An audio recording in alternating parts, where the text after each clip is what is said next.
উমা শ্যামার পর এবার আগমনের পালা মা জগদ্ধাত্রীর। আমি চলে এসেছি আজ একটি জগদ্ধাত্রী মন্দিরে, যা কিনা কলকাতা শহরেই অবস্থিত, শতাব্দী প্রাচীন একটি মন্দির। মা খুব জাগ্রত, কথা শোনেন মা, যে যেভাবে ডাকবে সেভাবে মা তাদের কথা শোনেন।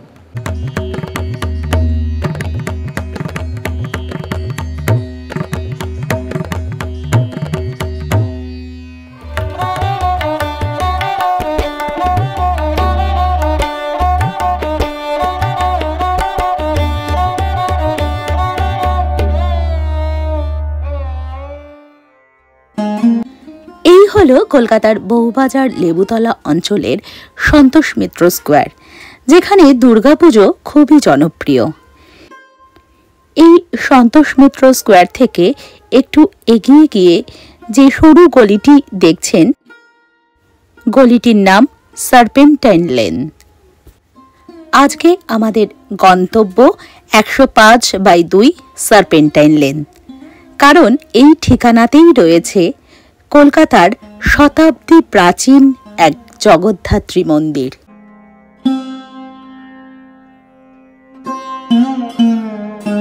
এই হলো সেই জগদ্ধাত্রী মন্দির।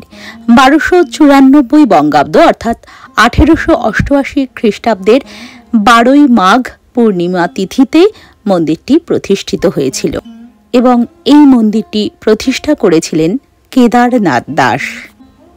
কথিত আছে তিনি স্বপ্নাদেশ পান দেবীর এই মন্দির নির্মাণ করার জন্য।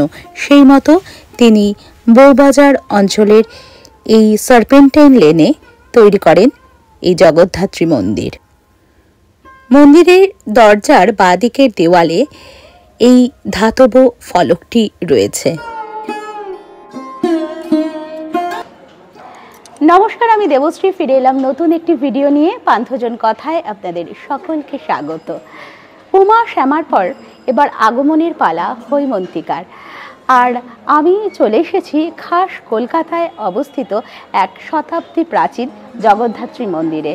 কলকাতায় এমনিতেই চন্দননগর বা কৃষ্ণনগরের মতো ধুমধামের সাথে জগদ্ধাত্রী পূজা দেখা যায় না, আর জগদ্ধাত্রী মন্দির তো খুবই কম রয়েছে, হাতে গোনা বলা যেতে পারে। তার মধ্যে একটি হলো খাস কলকাতায় অবস্থিত এই শতাব্দী প্রাচীন জগদ্ধাত্রী মন্দিরটি।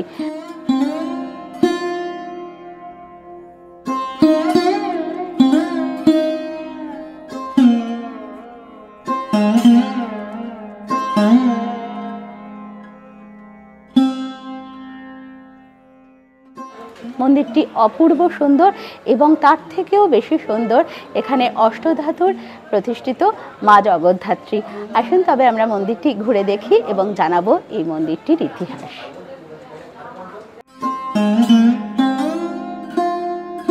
মন্দিরটিকে হঠাৎ করে বাইরে থেকে দেখলে ঠিক বোঝা যায় না এটি একটি মন্দির, মনে হয় একটি বাড়িরই অংশ। মন্দিরটি 3টি খিলান বিশিষ্ট, অর্থাৎ ত্রিখিলান এবং অলিন্দযুক্ত। মন্দিরটি স্থাপিত উঁচু ভিত্তিবেদির উপরে। মন্দিরের সামনের উঠানটি অপূর্ব সুন্দর, সাদা কালোয় দাবার খোপের মতো এই ডিজাইনটি ভীষণ চোখ টানে।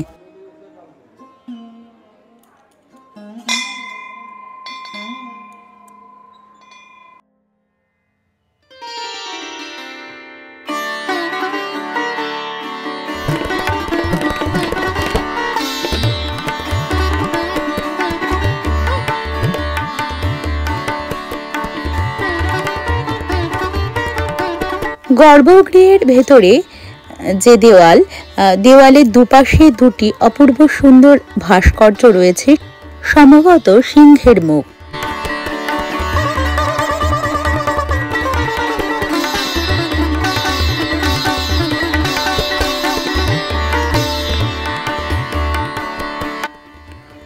গর্ভগৃহে ঢোকার আগে অলিন্দের সামনের দিকটায় দুপাশে দুটি পাথরের পরী রয়েছে, অপূর্ব সুন্দর দেখতে।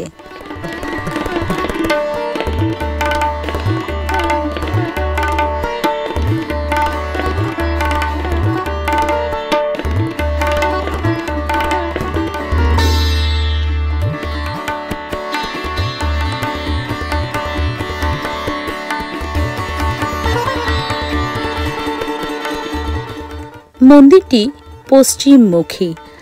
এইবারে আমরা মায়ের যে বিগ্রহ সেটিকে দেখব।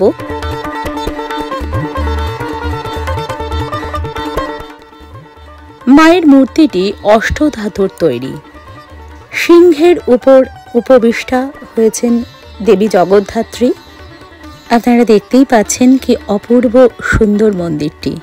স্থানীয় লোকেরা এই মন্দিরটিকে ঠাকুর বাড়ি নামেই ডাকেন এবং আমি দেখছিলাম এখানে যতজন যাতায়াতের পথে মানুষ, কিন্তু বেশিরভাগ মানুষই এই মন্দিরটির সামনে দাঁড়িয়ে মায়ের উদ্দেশ্যে প্রণাম নিবেদন করছেন।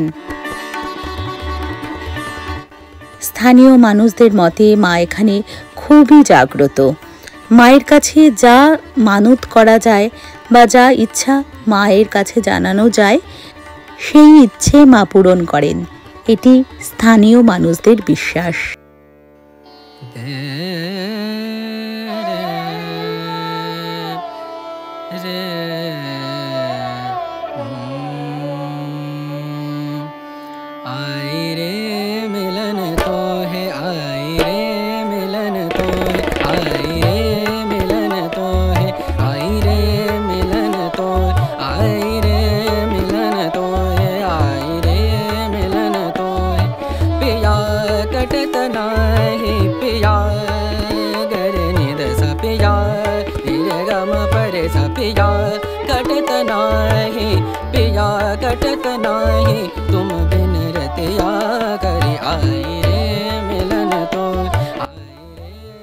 থামগুলোর যে ডিজাইন সেটিও অপূর্ব সুন্দর, পঙ্খের কাজ বিশিষ্ট।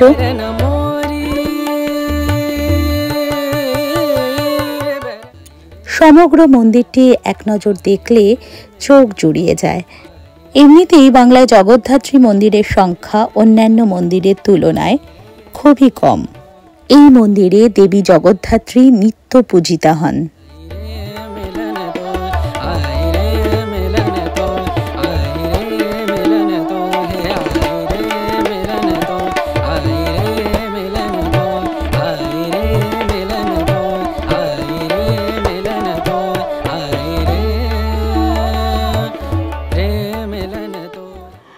আমরা এখন কথা বলে নেব এই জগদ্ধাত্রী মন্দিরে যিনি পুরোহিত আছেন তার সঙ্গে মন্দিরটি কত প্রাচীন, মন্দিরের বিষয় এবং সামনেই জগদ্ধাত্রী পুজো, সেই বিষয়ে আমরা ঠাকুরমশাইয়ের সাথে কথা বলে নেব। আসুন আমরা কথা বলে নিই। ঠাকুরমশাই, আপনার নাম? আমার নাম দেবভট্টাচার্য। আচ্ছা, এই জগদ্ধাত্রী মন্দির, কলকাতার বুকে তো এমনি জগদ্ধাত্রী মন্দির খুব একটা শোনা যায় না, দেখা যায় না, খুবই কম, খুব কম। হ্যাঁ, তার মধ্যে এই জগদ্ধাত্রী মন্দির ঠিক কতটা প্রাচীন? শতাব্দী প্রাচীন, মানে 100 বছর তো 100 বছর উপরে। হ্যাঁ, 100 বছরের উপরে। 100 বছরের উপরে। তো এই মা জগদ্ধাত্রীর সম্বন্ধে যদি একটু বলেন, এই যে মায়ের প্রতিমা আছে, প্রতিমার সম্বন্ধে যদি একটু বলেন। কিসের প্রতিমা? অষ্টধাতুর। অষ্টধাতুর প্রতিমা।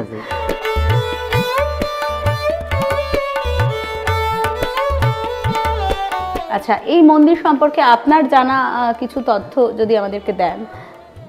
কবে, মানে কে প্রতিষ্ঠা করেছিলেন বা কি বিষয়? কে করেছিলেন তিনি মারা গেছেন, তিনি চলে গেছেন, আমরা দেখিনি। তারপরে আমরা আসি, এসে আমরা মায়ের সেবা করি। এখানে সকাল বিকেল কিরম ভাবে সেবা হয়? সকালে হয় চালের নৈবেদ্য হয়, 5 রকম 6 রকম ফল কেটে, আর রাত্রে দুধ দেওয়া হয়, মিষ্টি দেওয়া হয়, দিয়ে মায়ের আরতি হয়। বিশেষ বিশেষ দিনে মাকে রুটি সুজি মিষ্টি করে তরকারি করে মাকে দেওয়া হয়।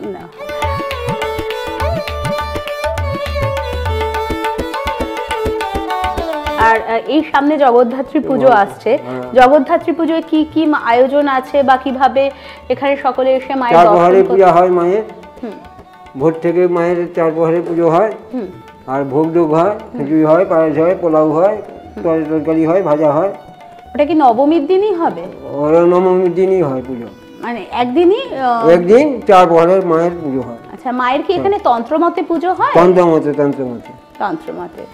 আর বর্তমানে এখানে যারা প্রতিষ্ঠা করেছিলেন তাদের কেউ কি মানে আছেন, বা এখন কিভাবে চলে এই মন্দির?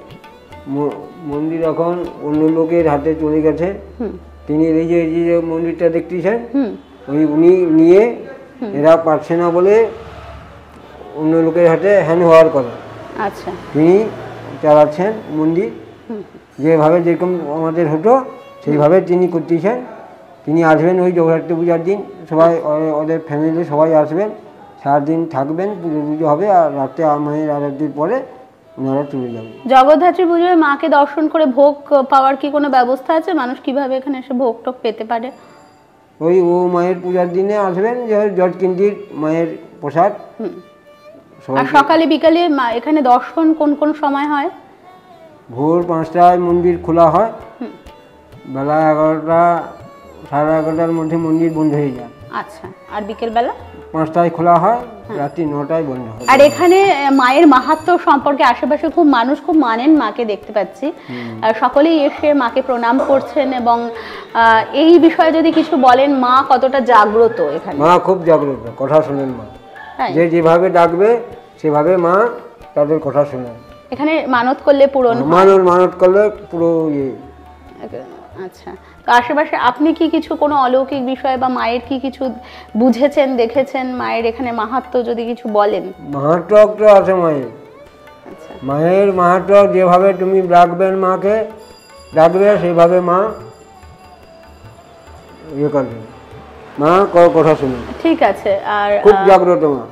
আচ্ছা, ঠিক আছে, ধন্যবাদ।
আশা করি বাংলার সুপ্রাচীন এই জগদ্ধাত্রী মন্দিরকে নিয়ে আজকের এই ভিডিওটি আপনাদের ভালো লেগেছে। ভালো লাগলে ভিডিওটিকে একটি লাইক করে দেবেন এবং শেয়ার করে অন্যান্যদেরও দেখার সুযোগ করে দেবেন। আর আমি আশা থাকবো আপনারা কমেন্ট বক্সে আপনাদের মতামত লিখে জানাবেন।